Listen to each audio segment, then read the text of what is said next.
Good Monday morning, everyone. I'm Mark Welp. And I'm Alyssa Paldo. Welcome to WMBD This Morning. Developing in Peoria this morning, a woman is hospitalized after being shot in the leg. It happened on the 300 block of East Tripp just after 8:30 last night. Right now, details are limited, but the investigation is ongoing. A Peoria mother says she's not giving up when it comes to finding her missing daughter. Alexis Scott has been missing for 5 months. And now her mother is taking the search to get answers into her own hands. Our Delon Dillard sat down with April Allen Scott, who says the search for her daughter is far from over.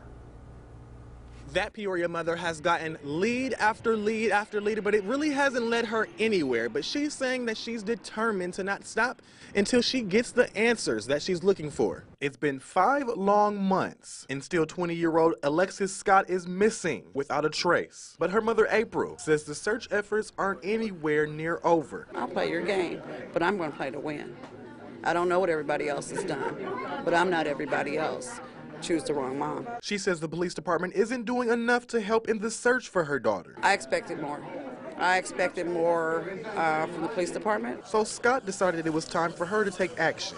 And it started with a fundraiser. A fundraiser she hopes will afford her the opportunity to hire a private investigator. Right now we're under $3,000. We are hoping to get to our $10,000 mark. Dozens came to support and embrace the mother, including other mothers who say they can't even imagine the pain Scott is dealing with, but just want to help. It really does take a village. It's important that we come together as a community and help this family. Regardless of who's along for the ride, this mother says the train doesn't stop until she gets all of the answers. So if you're interested in donating to this cause and helping this mother find her daughter, we'll have a link on our website, ciproud.com. In Peoria, Delon Dillard, WMBD News. Meantime, new public housing may soon be on its way to the River City. A meeting on a proposal for housing on War Memorial Drive starts tonight at 6 at the St. Paul Lutheran Church. The city clerk says no final action will be taken at this event, though.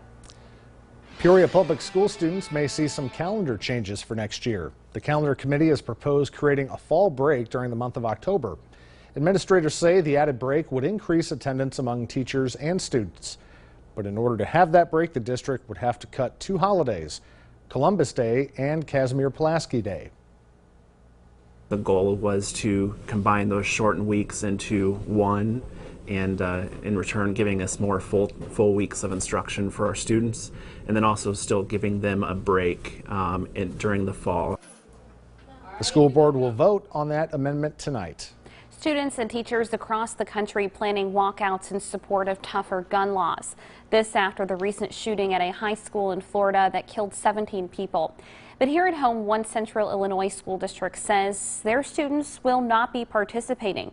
In a statement, Peoria Public Schools says, quote, "Our school must remain safe and focused on learning.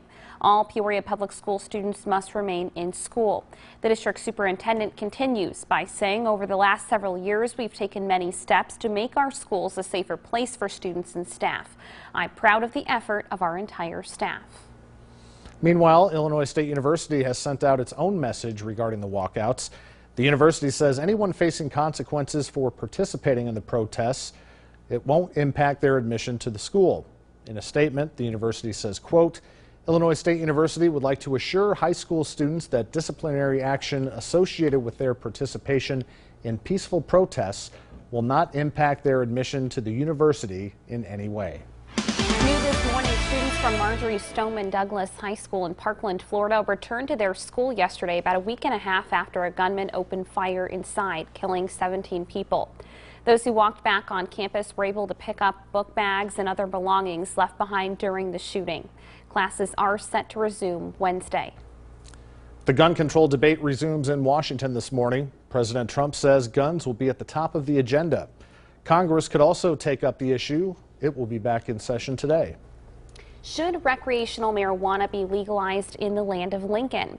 Voters might have the opportunity to answer that question when they go to the polls this fall. A new Senate bill could require the State Board of Elections to insert a public advisory question about marijuana onto ballots for the 2018 general election. The referendum would ask Illinois voters if they support legalizing the possession and use of marijuana for anyone over the age of 21. It would also address the possibility of regulating and taxing marijuana similar to tobacco and alcohol. This referendum would not guarantee legalization. Senators could vote on the bill as early as tomorrow. A local organization will be holding a St. Patrick's Day 5K honoring the life of Sergeant Josh Rogers. The Bloomington native was killed back in March while serving in Afghanistan. The 5K will be on March 18th at the VFW Post 454 in Bloomington. Registration for the race is $25 until March 10th. And for more information, we've got a link on our website, ciproud.com. All right, checking in now with meteorologist Lauren Rainson. You've got some great drone video from Kyle Vincent, our photojournalist, behind you there. Right, all thanks to him. He broke out his drone.